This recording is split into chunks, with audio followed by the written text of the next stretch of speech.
Durante la Segunda Guerra Mundial, las mujeres fueron víctimas usuales por parte de los combatientes. Era normal que luego de una batalla, los vencedores abusaran sexualmente de las sobrevivientes, para a veces matarlas tras este bestial acto. Esto lo hicieron los soldados de todos los países combatientes, pero solo en algunos se torturó a aquellas que hubieran tenido relaciones consensuadas con el enemigo. En Francia, las mujeres acusadas de haber fraternizado con los nazis ocupantes fueron humilladas y castigadas de una manera brutal. Las raparon, marcaron, golpearon y exhibieron públicamente, para que todos fueran testigos de que habían colaborado con el enemigo. Algunas de ellas incluso llegaron a ser ejecutadas sin juicio alguno. El pueblo francés no las perdonaría jamás, y tampoco permitirían que ellas olviden lo que habían hecho. Hoy, en este nuevo episodio de Historia Militar, te contaremos todo sobre el Carnaval Feo, la mayor humillación de las mujeres en la Segunda Guerra Mundial. Durante los años en los que se extendió este conflicto, los ejércitos de Alemania conquistaron numerosos países europeos. En cada territorio que caía en sus manos, las brutalidades contra la población civil no tardaron en llegar. Naciones como Polonia o la Unión Soviética, con la mayoría de sus habitantes de origen judío o eslavo, fueron los que más sufrieron las atrocidades por parte de los nazis. Esto se debía a que para los que adherían a la ideología del partido, esta gente era subhumana, inferior en todo sentido al hombre ario germano. Siguiendo esta noción, el contacto íntimo entre alemanes y estos grupos estaba terminantemente prohibido, ya que sentían que la sangre pura germana se vería diluida. Incluso la violación, un crimen desafortunadamente muy común en cualquier conflicto bélico, estaba mal visto por los oficiales nazis. Si bien esto no evitaba que sucediera frecuentemente, podía llegar a ser castigado con severidad. Pero este accionar no fue así en todos los territorios conquistados. En varios de los países tomados por los nazis vivían hombres y mujeres que los alemanes consideraban aceptables. Este fue el caso de Dinamarca y Noruega, por ejemplo. Se cree que aproximadamente 12.000 bebés nacieron del producto de la unión entre soldados germanos y mujeres escandinavas. Y si bien muchos fueron producto de abusos sexuales, no fue el caso de todos. Varias personas de estos países decidieron colaborar con el enemigo. Frecuentemente lo hacían porque sentían que no tenían alternativa y que necesitaban la protección del régimen conquistador. En otros casos, sin embargo, las mujeres eran sinceras en sus afectos. Podían simpatizar con la ideología nazi o quizás preferían ignorar las atrocidades cometidas en nombre del partido. Fuera como fuera, la fraternización fue un hecho muy común. Les femmes, privées de leur mari et de leur fils, s'étaient retrouvées seules face à l'occupant. Par nécessité, par solitude ou pour obtenir quelques menues faveurs, quelques-unes n'avaient pas hésité à collaborer avec l'ennemi. D'autres s'étaient livrées, sans retenue, corps et âme. Esto sucedía incluso en los países en los que había más animosidad, como por ejemplo el Reino Unido. Si bien Hitler nunca pudo conquistar el país, sí fue capaz de tomar las islas del Canal, ubicadas entre las costas de Inglaterra y Francia. En solo este pequeño territorio, hubo cerca de 900 hijos de padres alemanes. Incluso ocurrió con prisioneros de guerra germanos e italianos, que eran llevados a campos dentro del país británico. Las autoridades aliadas no aprobaban estas uniones, por supuesto, pero no se realizaron muchos intentos para evitar que sucedieran. Este, sin embargo, no fue el caso con países como Francia u Holanda. La fraternización allí era gravemente castigada por parte de la resistencia local. Cualquier mujer a la que se le acusara de ser colaboradora o de haber tenido relaciones con un invasor podía sufrir humillaciones, golpizas y torturas. Esto no evitó que alrededor de 200.000 bebés nacieran de la unión entre alemanes y francesas. Francia cayó en junio de 1940. En solo un mes, los defensores se vieron abrumados por las estrategias y tecnologías novedosas de los nazis y sufrieron una de sus mayores humillaciones militares. Luego de la conquista, el país fue dividido en dos. Por un lado, la región norte y oeste, en la que se incluía a París, que fue ocupada por los alemanes. En la otra mitad se estableció un estado títere colaboracionista, liderado por políticos afines a la ideología de Hitler, entre ellos que firmaron la rendición. Esta última fue denominada la Francia de Vichy. Se puede ver entonces que la naturaleza cómplice de ciertos sectores de la sociedad francesa para con los germanos fue alentada desde el gobierno. Una enorme cantidad de soldados alemanes comenzaron relaciones, afectivas o simplemente sexuales, con mujeres de este país. Para varias de ellas, los germanos eran hombres sofisticados, muchos de ellos con buena educación, capaces de hablar en el idioma local. Admiraban su forma de vestir y sus buenos modales, según sus propias palabras. Los nazis, por su parte, también estaban encantados con las muchachas francesas. París fue un destino muy común para los hombres que se encontraban de licencia por unos días. La población femenina parisina tenía una gran reputación incluso en otras partes de Europa. Muchas mujeres veían en los invasores una oportunidad de tener futuro, ya que en los primeros años de la guerra, la victoria del Reich parecía totalmente asegurada. Por eso una gran cantidad de jóvenes buscó pareja entre los soldados alemanes. También lo hacían las viudas cuyos esposos habían muerto en la guerra. En esa época era común que el hombre trabajase mientras la mujer cuidaba la casa, por lo que al encontrarse sin su pareja, vieron en los germanos una forma de sustento. También había una gran cantidad de burdeles en la ciudad, que eran visitados con frecuencia por los nazis. Las mujeres que trabajaban allí no tuvieron más opción que seguir con sus tareas, que ahora incluían clientes alemanes. Esto podría parecer raro, ya que Adolf Hitler había prohibido terminantemente la prostitución en su país. Consideraba a la práctica algo sucio e indigno, y a todos los que participaban en ella como inferiores. Pero también compartía la opinión de la mayoría de sus generales, que decían que sus hombres necesitaban desahogarse luego de sus batallas. Fue por ello que, a pesar de sus creencias personales, permitió el establecimiento de los burdeles en los territorios ocupados. The German army set up many military brothels and cat houses in many different areas across the Second World War. When they arrived in new towns and areas, they created brothels for many of the soldiers to attend. However, these houses were then staffed by many different women and girls who had been rounded up and kidnapped from different lands. Often hotels and other large houses which had been captured were used for this purpose, and around 500 military brothels were set up in German-occupied Europe. A partir de 1940, estos lugares de placer se multiplicaron, no solo en París, sino por toda Francia.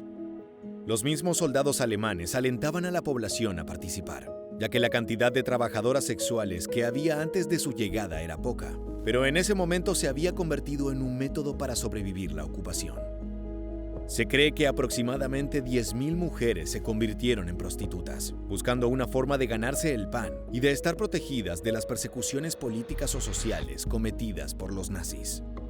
Si bien es innegable que muchos soldados y oficiales abusaron de estas mujeres, en varias ocasiones las trataron gentilmente.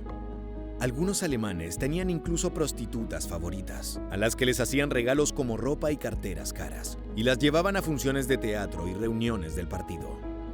Pero si bien esto trajo beneficios inmediatos para algunas afortunadas, también las condenó al odio de sus compatriotas. Muchos franceses resentían el trato preferencial que recibían estas personas, las cuales fraternizaban con sus invasores y conquistadores. Las consideraban traidoras al país, capaces de vender sus ideales y su cuerpo, mientras el resto de la población sufría la ocupación. Durante los años que duró el control alemán de Francia, poco pudieron hacer para vengarse, pero sabían que su oportunidad llegaría tarde o temprano. Casi inmediatamente después de la rendición de los ejércitos franceses, sus ciudadanos formaron grupos de resistencia. Lo hicieron muchas veces con ayuda de sus servicios de inteligencia y comandos ingleses. Entre sus tareas estaban la vigilancia y el sabotaje, y fueron responsables de dificultar el proceso de las conquistas alemanas. También filtraron muchísima información de gran valor a los aliados, lo que facilitó la invasión de Europa en 1944. Pero también llevaban a cabo acciones punitivas. La mayor parte de sus objetivos eran oficiales o administradores alemanes, muchos de los cuales fueron asesinados en medio de la noche por ataques sorpresivos. Pero no todos los blancos eran de naturaleza militar. Varios eran civiles o administradores políticos, mayormente los de la Francia de Vichy. No importaba que fueran franceses, eran fusilados por igual. The resistance would target members of the group for assassination at public places, such as in cafes or in the open. And on the 24th of April 1943, they shot a milician in Marseille.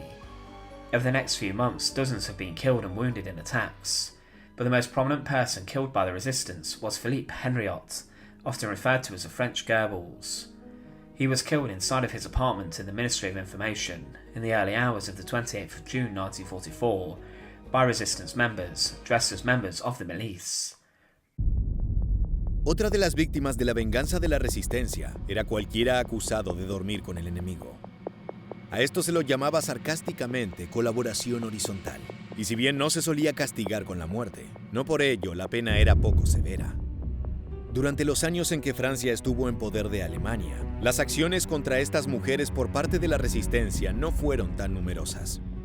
Preferían usar los pocos recursos con los que contaban para dañar a la maquinaria de guerra nazi. Pero esto comenzó a cambiar el 6 de junio de 1944, cuando los aliados invadieron la costa de Normandía, en lo que se llamó el Día D. En los meses siguientes, estadounidenses, británicos, canadienses, entre otros, avanzaron rápidamente, recuperando pueblos y ciudades francesas. La guerra comenzaba a tornarse en contra de los germanos, y esto provocó que las organizaciones de partisanos tomaran más valor. Estos ciudadanos ayudaron en la liberación del territorio, ya fuera con información o de forma más directa, con rifles y granadas.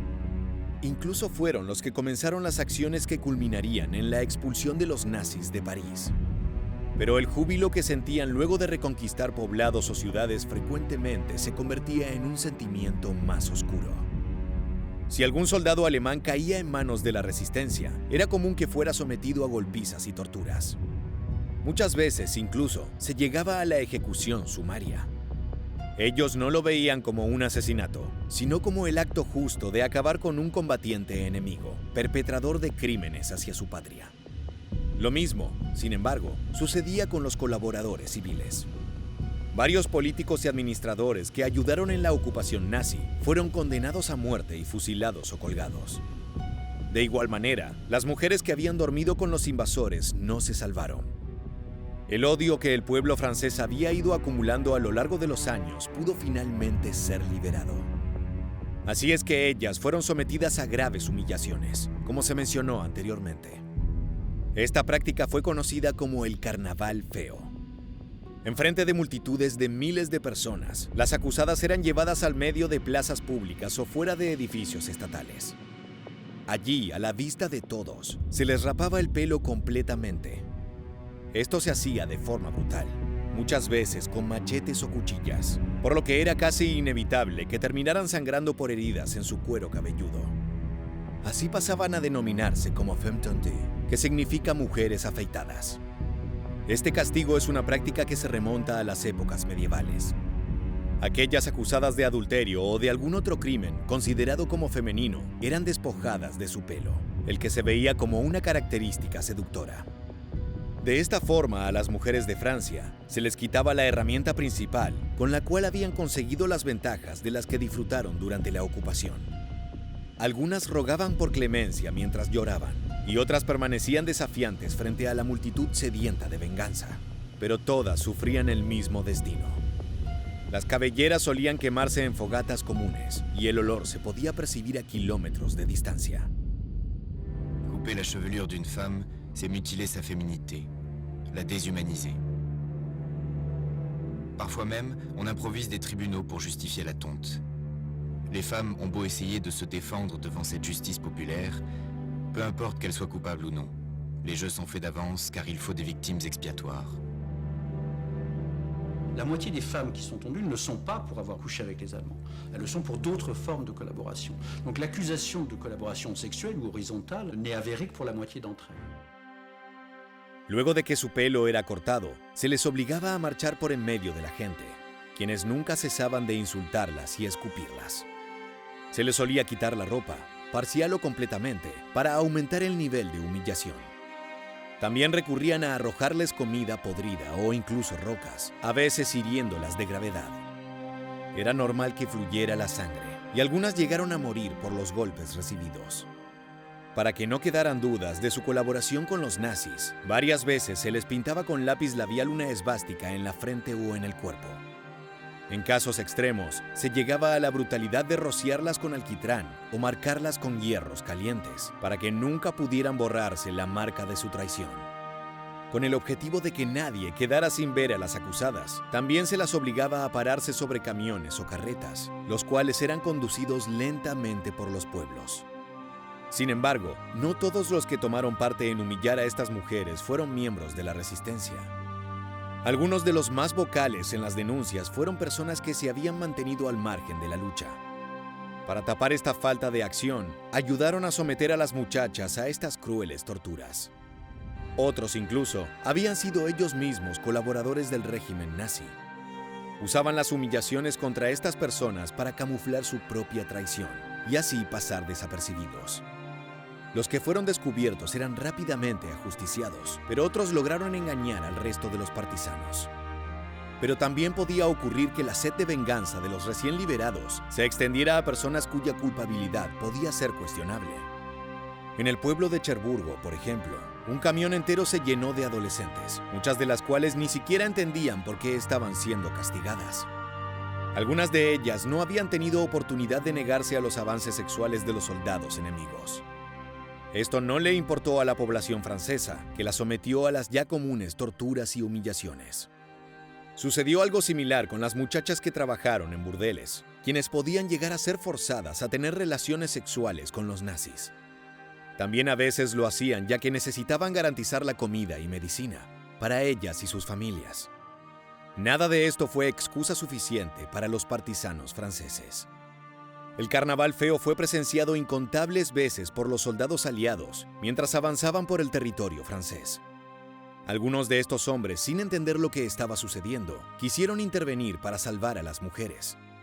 En general, sin embargo, tenían órdenes directas de sus superiores de no entrometerse con lo que veían como un asunto de la resistencia. Según estas personas, los ingleses y los estadounidenses no habían sufrido la invasión o la ocupación, por lo que no podían juzgar para nada sus acciones. Los aliados que presenciaban a las humilladas mujeres las solían describir como animales asustados perseguidos por sus cazadores. A pesar de que quizás podían llegar a sentir simpatía por ellas, casi nunca se entrometieron en la venganza de la población francesa.